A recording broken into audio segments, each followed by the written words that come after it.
Le trafic d'organes consiste à prélever une partie du corps, généralement un rein ou un lobe du foie, pour la vendre dans le cadre d'un commerce illégal.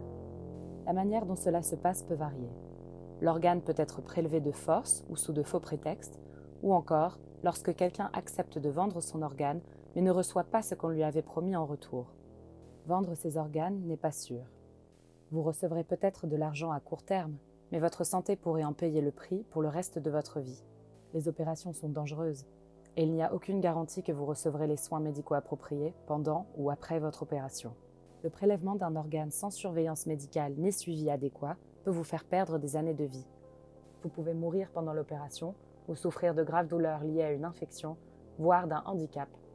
On promet aux personnes qui vendent leurs organes qu'elles se rétabliront rapidement et que les opérations sont sûres, mais elles se retrouvent souvent sans soins médicaux. Certains vendeurs d'organes ne reçoivent jamais l'argent qui leur a été promis. Un trafiquant d'organes est une personne qui cherche à vous convaincre ou à vous contraindre à vendre votre organe. Elle tirera un bénéfice de la transaction, même si elle n'est qu'un intermédiaire qui vous met en contact avec le trafiquant. Vous devriez vous méfier de toute personne qui vous dit que la vente de votre organe est une bonne solution à vos problèmes, et vous interroger sur ses motivations. Ahmed avait besoin d'argent. Il s'est arrangé pour vendre son rein à un trafiquant d'organes. Il a prétendu connaître le receveur et a signé un formulaire indiquant qu'il donnait gratuitement son organe à un membre de sa famille, même s'il n'avait aucun lien de parenté. Il a convenu avec le trafiquant d'un prix de 4 000 € pour son rein et comptait utiliser cet argent pour payer son voyage en Europe. Il a donné l'argent à un trafiquant qui lui a promis de revenir, mais le trafiquant a disparu. Il avait été trompé. Il s'est retrouvé sans rein, sans argent et sans moyen de s'en sortir. Marie avait besoin d'argent. Elle a parlé à quelqu'un qui lui a dit qu'elle pourrait obtenir de l'argent si elle vendait son rein. Au début, elle pensait que c'était une solution rapide, mais à l'approche de la date de l'opération, elle a commencé à changer d'avis. Les courtiers l'ont menacée. Ils lui ont dit qu'ils ne la laisseraient jamais changer d'avis. Ils lui ont dit que si elle changeait d'avis, ils ne la laisseraient jamais tranquille.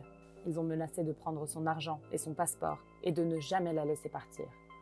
Elle a senti qu'elle n'avait pas d'autre choix et a donc accepté l'opération. Elle a passé 2 jours à l'hôpital. Il n'y a eu aucun contact avec l'équipe médicale ou le receveur de l'organe. Marie s'est retrouvée dans une chambre, seule et effrayée. Elle avait très mal et ne pouvait pas bouger de sa position dans le lit. Le lendemain, elle a été escortée hors de l'immeuble et emmenée dans un appartement. On a apporté à Marie de la nourriture et on lui a donné l'argent qu'on lui avait promis. Lorsque Marie s'est couchée, son argent, son passeport et les papiers de l'opération ont été volés. Elle s'est retrouvée sans rien et sans soutien juridique. Si vous envisagez de vendre vos organes, il est important d'en savoir plus sur les dangers. Il existe des personnes et des organisations qui peuvent vous aider dans votre situation. Pour en savoir plus sur les endroits où trouver de l'aide et du soutien, consultez notre page d'aide. Vous méritez d'être en sécurité.